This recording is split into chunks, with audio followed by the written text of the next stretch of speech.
Hey, it's Greg here with MaritimeGardening.com, and it's time for another one of those garden tours brought to you by my sponsor, Vessi Seeds. Most of the seeds in my garden this season were provided by Vessi Seeds, and if you want to help support the channel and there's something they sell that you need, buy it from them. You can use my coupon code. There's details in the description box of this video. Coupon code is GAVS20. Get your free shipping on most of the things they sell. Again, the details are in the description box. So it's around the middle of July. I'm a bit overdue for a garden tour. I've just been busy doing other things, and I was meant to film it last weekend, but the weather was just raining all the time, so couldn't bring the camera gear out. And then every day this week there was some reason not to do it, so so here we are. So let's get started. Let's have a look around.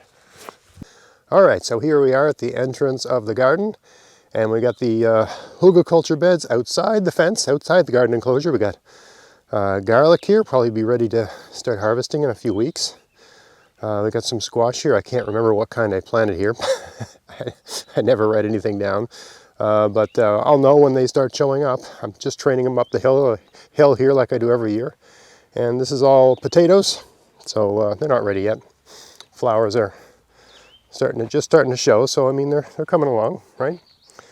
Okay, so that's the outside of the garden. Oh, and up here on the hill, I've got this new terraced bed that I built, which has pumpkins growing on it, two different kinds. I got the sort of ornamental Halloween pumpkins that aren't much use for anything, and the other ones, I can't remember what kind they are, but they're a pumpkin, a kind of pumpkin you'd eat. I guess we'll know what they are when they when they show up. I filmed a video of the making of this terraced bed, and it's almost done editing. I just have to narrate it, so that'll show up sometime. Okay, let's start over on the right hand side. So here's a little bed where I've been growing some different greens, and man, it just keeps getting attacked by something. It seems like the lettuce is growing there, and these very interesting. I can never remember the name of these. It's like Tokyo Silky Sweet. Anyway, it's a kind of turnip. And boy, they're just mercilessly attacked by every kind of pest you can imagine.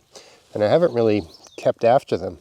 But these turnip that they produce are so good. They're like no other. I got to grow more of them next year, and I have to be. I mean, it just seems like I've never grown anything so beset by pests, I think, ever.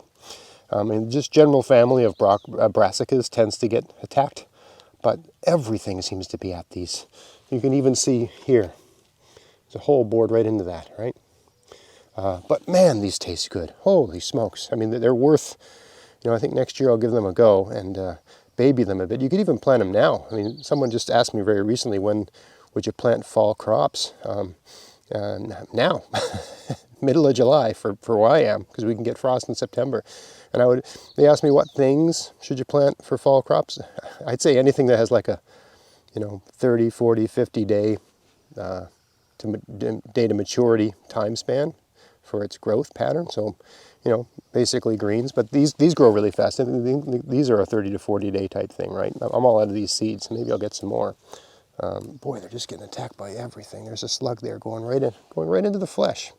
I get these weird black slugs here. Imagine trying to go through and pick all those guys off. Anyway, enough about that. But yeah, I'm trying to grow cilantro here too, and it just seems to keep disappearing. I'm not quite sure what's taking it out. I don't find cilantro to be a thing that's taken up by pests very often, so I'm inclined to think it's these chipmunks that just seem to be in incredible numbers this year. Anyway, enough about that bed. Got potatoes here, potatoes there. This bed is all kale, and this is French sorrel is what this is. What a wonderful thing to grow. It's my first year growing it. Dead easy to grow. Weed-like in its vigor and lack of need of maintenance. And I mean, it's got a bit of a lemony taste. I mix it in with other things. You can put it in with a salad as well. Basically anything you'd want to add a little lemony zip to. I actually like cooking it in with my kale because I like a little bit of lemon with my kale. Got carrots over here doing good. A whole bunch of garlic and onions here. You can see the garlic are big. The onions are down there, right? So garlic will be coming out soon, and of course the onions will keep going right up until October, give or take. Beans over here. And here's a bed where this year I'm not commuting to work anymore, so, or at least for now anyway. So I've had less of an opportunity to gather mulch in my usual fashion, which is scavenging people's yard waste. So some beds really don't have much of a mulch, and this bed is a perfect example. And you can just see there's basically a lawn, right, growing. I mean, the method I use where you mulch everything, it's great if you keep it mulched.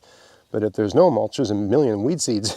So it's a problem. Now, the good thing is that I can pull this grass and just lay it down, and almost like the chop and drop approach. And this grass will become a mulch. And some morning I have to do that. Seems like most mornings I don't feel like doing it. But this morning would be a great one because as I stand here outside, it's 11 degrees Celsius. So good morning for weeding. No mosquitoes yet. No mosquitoes, no horseflies, no deer flies. Some more carrots over here.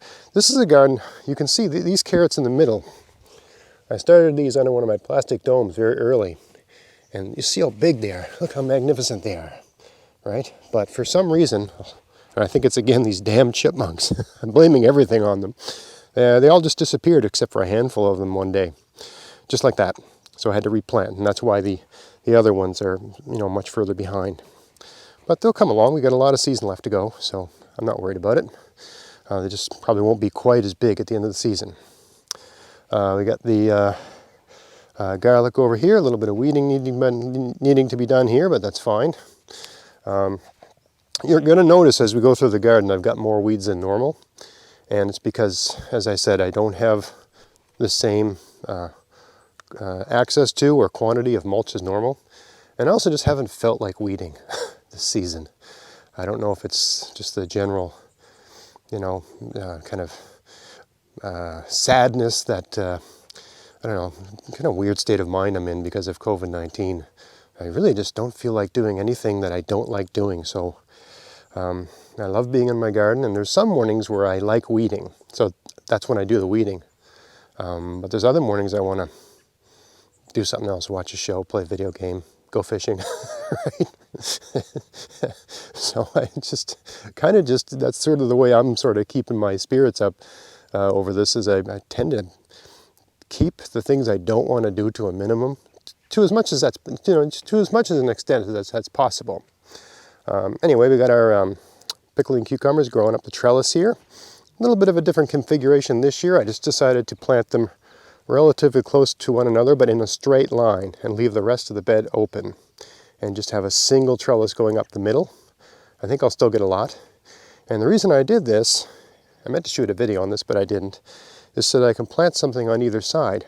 I decided that, well, hey, there's good shade here, and there's going to be shade here until, I don't know, sometime in August. And then the cucumbers will be done. This will all be grown and done by probably late August. Then I'll have a good month of September where I can cut this all down and let the sun at it. So I decided to grow some fall crops here. So I planted spinach on one side and lettuce on the other, I think. I think that's what I did. Because this way is east, that way is west. So the soil on either side is basically going to be in the shade for part of the day, every day. So it's sort of ideal for getting a fall green going. What else now? These beets, I'm heavily contemplating if I can get around to it. A lot of these beets are a good size, and I'm contemplating pulling them all, pickling them, preserving the greens, and trying for another fall crop of beets. I've never done that here, and I don't know how much of a possibility it is. But I mean, look at this guy. You see that? That's a nice beet. I mean, that's 3 inches, maybe 3.5 inches in diameter. That's a damn nice beet. I can't remember the variety of this. I think it had a word in the name like early, right? And I tend to choose. That's one reason I like Vessie's seeds, is that they have a lot of varieties of plants that come in early, come to maturity early. So there's something to be said for that. Anyway, they're not all that big, right? But that one's a beauty.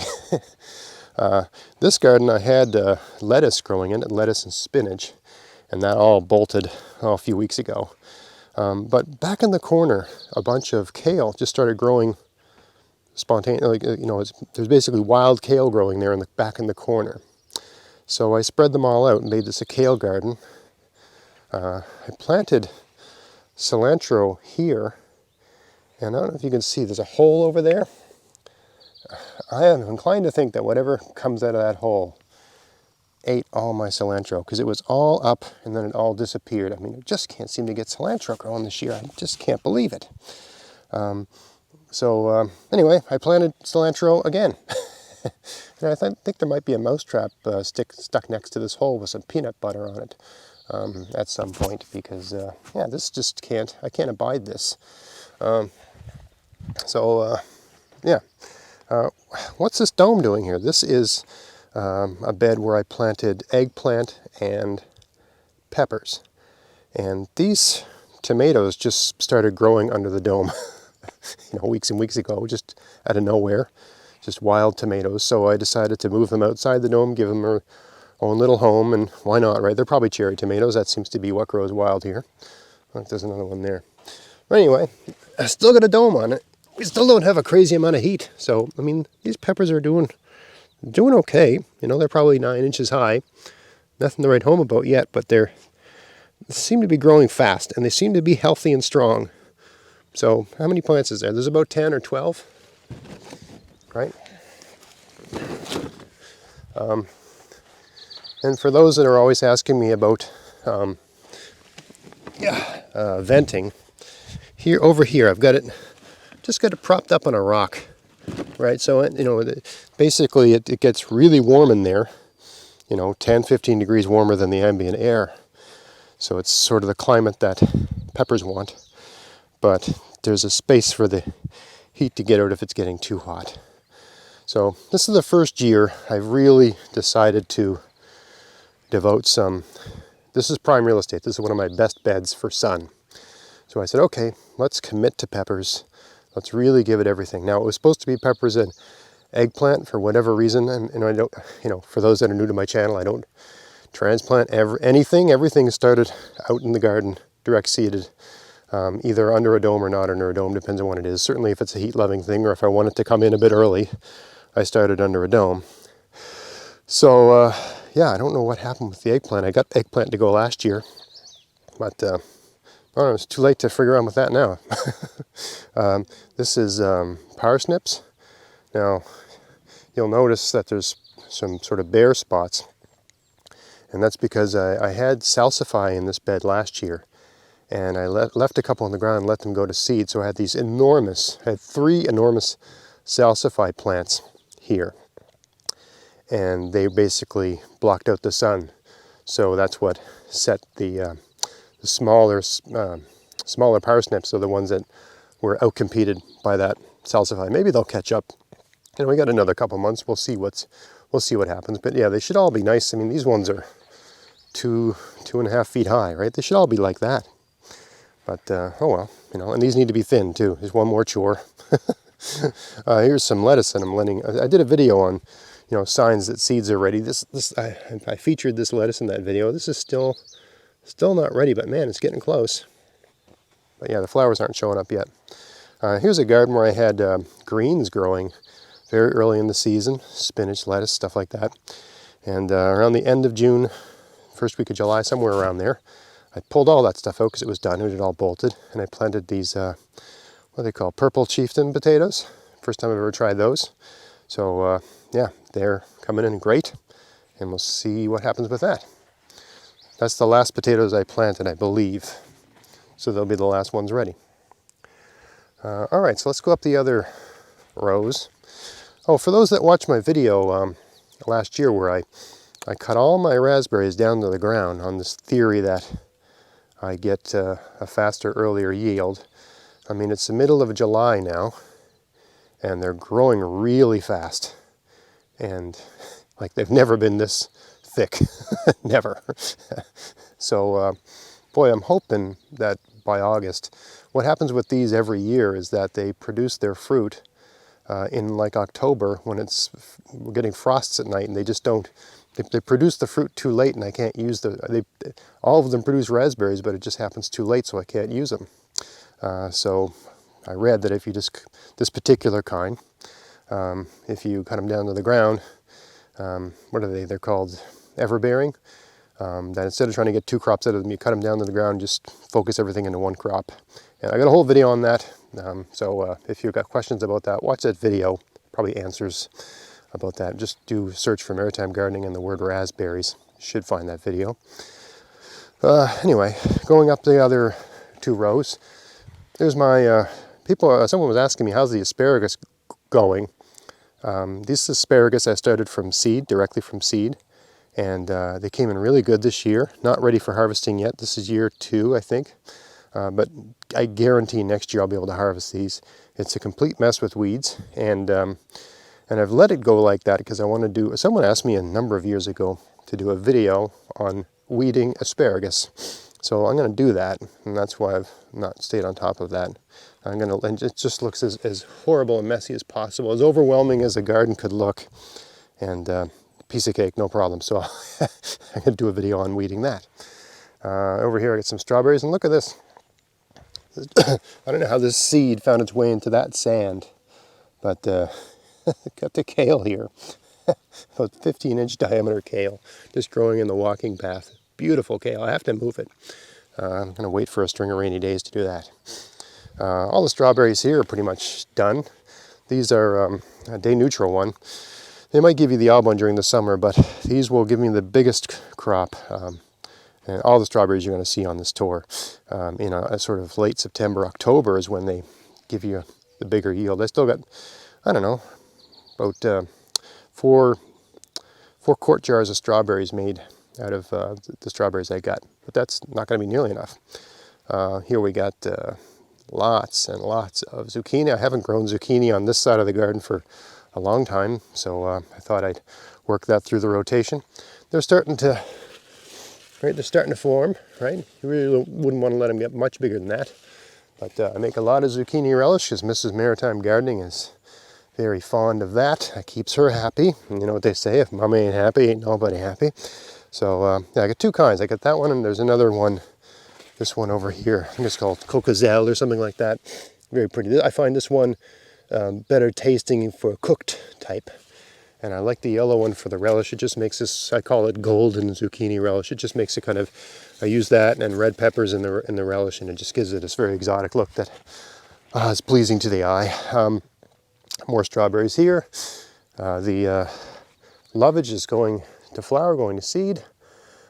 Look how high this is. I'm 6'4", and this is probably 7 feet high. One plant. Some apples starting to show up on my apple tree here. So we've had ups and downs with apple trees here, but more on that later. This bed here, look at that. So we got the peas down the middle and potatoes on the side. Great combination, right? So that's coming in great, and we're basically eating and storing all the peas we possibly can right now. A little note on, these are sugar snap peas, not snow peas. You don't want to pick them when they're like, you can eat them when they're like this, that sort of width. But I find you want to wait till they're closer to like pinky diameter. Fat. I find they taste better. They're still tender and they don't really have a string. But you want to actually let the peas form and swell up a bit. They're very sweet and they keep their tenderness. It's not like, you know, with snow peas you want to pick them when they're skinny, and you have to, otherwise they get all woody and stringy. With the sugar snaps, you want them fat if you're new to sugar snaps. So you don't have to be, they're a bit more forgiving in terms of having, you don't have to pick them every single day, right? I tend to pick them every maybe 2nd or 3rd day and just pick the fat ones. You're just getting more pea for your pea. Over here, blueberries. This is the year. I mean, I planted these, I don't know, 4 or 5 years ago, and this is the year I'm going to make a blueberry pie, guaranteed. Because just look how much blueberries I got on these blueberry plants. Awesome, you know. This tree had apples last year, and now it's dead. And last year I thought it was going to die, and it did. So, it's probably a whole nother video to discuss what's going on with my apple trees. So maybe stay tuned for that. More garlic over here, garlic and onions over here. Look at these corn. This is the best corn I've ever grown here. I tend to be challenged to grow corn here. And you know the old saying, there's a chipmunk right there, you little bugger. Look at him go. And with my corn, what was he doing in here? They are just, I think they're the cutest little animal in the world. There he is again. What are you doing in my garden? He's at my kale over there. What are you doing? Look at them. They're really cute. I mean, it's kind of a shame to have to, exterminate them, but at the end of the day, they're just pretty rats. There he goes. I don't know if you can see him. There he is. Let's say hello. Hello. Buddy, you're in the wrong place. Let me tell you, this is a bad neighborhood for chipmunks. This is a really, really bad neighborhood for chipmunks. You should find some other place to go. Look, no fear. None. There seems to be like an incredible abundance of chipmunks this year. Like an infestation. What the hell is he eating? What do you got there? What is that? I took it with him. What is he eating? I think he's got a strawberry. Yeah, he's got an unripe strawberry. Oh, they're just the worst. They're the worst. But they're very cute. Anyway, back to the corn. Yeah, he was in here. I wish, I have garter snakes in here. I wish one of them would just, do the deed. Anyway, this corn, I started under a 4x4 dome in the center of this bed. And I thought just giving it a little extra heat and a little more warmth and a little more sort of just ideal corn conditions in May when I planted it would give it that jump start. And it worked. I have never had corn like this in this garden. And it's not like this year's been exceptionally warm, hardly. It's July right now and it's not even, it was 11 when I came outside. But that seems to be the trick. If you live, I mean, you got to have good soil too, and this is a good spot. This has got good soil and good sun. You got to have all those things, of course. But if you're having trouble growing corn, let's assume you've got good soil and good sun. Just a little extra heat when you sow it in May may make all the difference. We got over here. We got more strawberries here. They're pretty much done. See, they're starting to look red and that sort of thing, right? They're kind of done producing, but again, this is that day neutral one, so they'll give me some more in October. And another strawberry garden here this had tulips and it had iris. Boy, these iris looked beautiful a month ago. Now they look like death. But yeah, strawberries are doing good. And insofar as the plants are doing good, they're done producing strawberries as well. And another little weed kale over there. All right, we're back at the entrance here, and I didn't show you this little garden here that goes along the border, right? We got some kale here. This was moved from another location where you saw those purple chieftain potatoes. That's where I started these under plastic at the end of March, actually. And look at them now. This is winter boar kale. A little bit of herbs over here.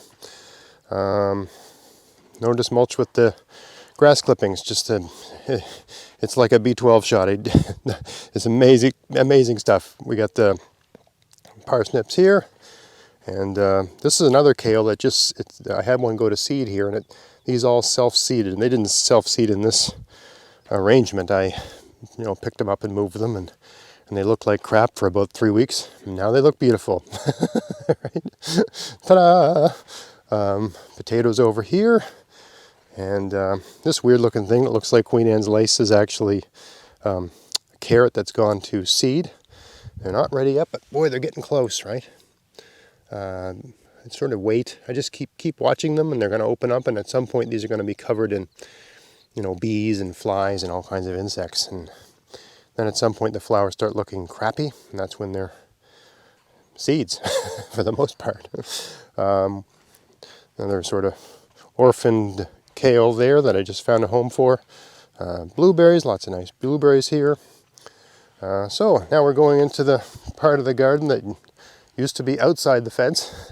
There used to be a fence right here, and now there isn't because I made the fence bigger. Yeah, we got these look like beets, but they're kind of red Swiss chard. Now these were all started in a little what I call mini greenhouse over here. Then I just spaced them all out. I got the odd one bolting, right? This one here, for instance. See, whenever you're gathering up greens, you just grab the bolted ones. But for the most part, they're not bolting. They seem to be okay. Potatoes over here. This garden, boy, needs a good weeding. So this is, I haven't touched it. I just sowed the seeds and haven't done a thing. This is parsnips, and there's parsley in here, and it's just gone to hell in a handbasket, so I'm gonna have to deal with that. I like doing videos of weeding gardens because it's one of these things that people, oh my God, look at that. There's a kale in there. Where the hell did that come from? That's crazy. Look at that weed. Anyway, yeah, I like doing weeding videos just because it's something people get so bent into shape by. I could pretty much make this garden look like it never had weeds. Oh, in about 20 minutes. All right, this is basically a morning stretch for me dealing with that. Yeah, there hasn't been one morning yet this season that I felt like it. Maybe tomorrow. More garlic and onions over here.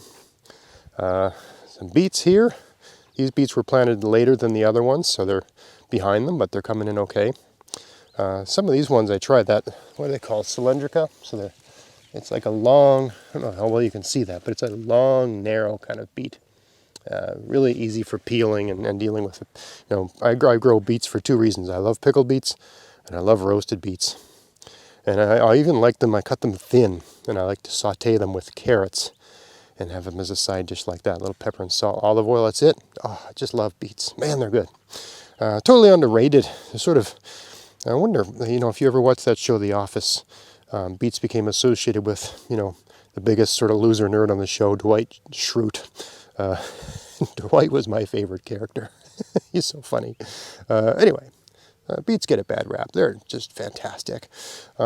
Here's a garden where I've got broccoli. It's actually broccolini, and a lot of these. I had a lot of the whole garden was supposed to be these broccoli, and then a lot of them were taken out by an extremely hard frost we had one day, like in late May sort of thing. So I didn't think, you know, really these are a bit too closely positioned together. I could probably space these out and fill the whole bed, although I'm reluctant to move them at this point in the year. Anyway, I sowed this rapini over here, which is a kind of broccoli too, right? It's the same, they're all the same family, but these are ready to be picked too, right? When you start to see these, before these open up, is when you pick them. You'd cut this off, oh, probably right about there. And then it would send up a couple more, as far as I understand it. So it's just a kind of fast broccoli. So yeah, rapini, just delicious. I mean, it's just another thing you'd saute up and as a side dish with a nice pasta or whatever. There's the tomatoes I started under domes. I don't grow an incredible amount of tomatoes. I'm the only person in the house that's really a huge fan. I mean, we eat a lot of pasta, but I get a pretty good deal on canned tomatoes. So when they go on sale, I buy an insane amount. It just seems easier than growing them for canning. I grow them because I like the fresh tomatoes in a sandwich with an insane amount of mayonnaise or in a salad. But even my wife isn't even a big fan of having tomatoes in a salad. I have to sort of bargain with her to get them in there. So anyway, these were the first wave of tomatoes I planted, nice and big, coming in great. And then the ones on this end of the garden just died. I don't know why, so I had to replant them. So these were planted like, I don't know, sown middle of June. And that's why they're so small. They're barely a foot high. These two that are relatively tall are just wild ones that were growing elsewhere in the garden that I moved to here. And these are, well, they're kind of like beefsteaks. Even then, these are a bit close together. Really, I could take a couple of these out and move them over here and just exterminate those little ones. That is something I could do. Anyway, you can see they're starting to make their flowers, right? So that's tomatoes. Again, direct seeded outdoors under a plastic dome. Yes, I know they'd be further along if I'd started them inside and done all that stuff. I just can't stand doing it. Here's squash. I can't remember what kind of squash, but it's a winter squash. Here's one that I moved. So there was a squash growing here and it just died. No idea why. So I had like two growing over here. So I plucked one up and moved it, and it died. So then I plucked another one from over there and moved it here. And look at the difference. And I took a good amount of, soil and everything. I took a good root ball with it. and still just looks like crap. I mean, it'll probably start growing eventually. It's a good spot, and you can tell by the size of that one, right? The soils here is good. There's no real issues, right? Anyway, these are all going to do great. My plan is, because they haven't got a lot of real estate here, is to sort of train them up the fence a bit and just have them all grow along the fence. I think that'll work. This is garlic. This is my kind of most pathetic, weakest, most lousy looking garlic here. All those flowers are kind of wild radish that I decided to let go to seed. I'm going to save these seeds because I like eating the greens of this radish a lot. But maybe I'll do a separate video on that at some other point in time. Anyway, these garlic, sort of my smallest, most pathetic garlic, and I don't know if it's the soil or just I planted the smallest cloves here. I can't remember. Anyway, might do a video on that because a lot of people think they've got bad luck with garlic, and it may just be, there's a number of reasons why your garlic could be not at its best. Maybe I'll do a video on that. Here's a garden where I had collard greens. I had them all growing in a little mini greenhouse here, and then I moved some, and a little thinning needed over there because these ones are much too tightly packed. But you can see the ones that were moved are a bit behind because everything gets set back by being moved unless you're taking an incredible amount of earth with it and really babying it. And there's a lot of things here when I say things like things don't like being moved. Can you move things and have everything be smooth and all that sort of stuff? Yeah, there's ways you can do it. I do everything in a sort of fast, lazy way. So, things don't like being moved if you do it in a fast, lazy way. You pick it up, pull it out, stick it in the ground somewhere else, and just sort of let it take care of itself. Right? A lot of things don't like being moved like that. Anyway, but they're coming back. They look better than they did 2 weeks ago, that's for sure. Over here we got another kind of squash. I can't remember what kind it is, but it's a winter squash. I grow a lot of winter squash because they're just so easy to store. You just stick them on a shelf in the garage and eat them when you can. If you're asking about the berry bushes that I got from Whiffletree Farms, the partridge berries are doing fine. Actually, this plant, for whatever reason, has produced some partridge. Not enough to make jam, sadly, but it's only year one. These larger ones flowered, but my guess is that the flowers formed before there was another bush for them to pollinate with. I think partridge berries are like blueberries in that they need another variety to cross-pollinate with in order to actually, properly fertilize the fruit. Got haskap bush growing here, doing great. Actually looks like we got a little bit of fruit, right? Didn't expect that in year one. This is year one for those. Another haskap right there. This is a raspberry that I moved from another part of the garden when I was doing the big reorganization. And just a lonely little collard green that I jammed in there. More potatoes here. And weedy looking bean garden. I planted the beans here and they all germinated, and I came out one day and they were all gone. I don't know if it was the chipmunk or slugs or what. So I replanted them and they seem to have come in. Doesn't look that impressive now, but in a few weeks this will, look the way a bean garden should. Anyway, you can see which ones that were from the first sowing. I got these ones, right? And then from the second sowing I got these ones, right? And then there's the third sowing, this one. So yeah, all over the place, right? I never had so much trouble getting beans to come up in a bed. So no idea what that was. I put down, the third time I sowed them, I put slug bait down, and they seem to have come up okay. So yeah, I don't like using stuff like that, but if I have to, if it's a question of not getting anything or using the slug bait and getting something, I'll use a little bit. But I just put one dose of that down, and the stuff I use is relatively benign anyway. Anyway, that's where we are here around the middle of July 2020. Looks like it's going to be just an amazing. I think I'm going to have an amazing year here. I'm always optimistic, if not over optimistic, about my garden, but yeah, things are looking. The sign of this corn just tells me it's a good growing year because I've never had corn like this.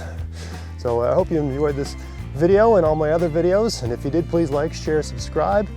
Don't forget to check the bell. Check out my podcast, maritimegardening.com. And until next time, get out there, get at it, have fun in your garden. Thanks for watching.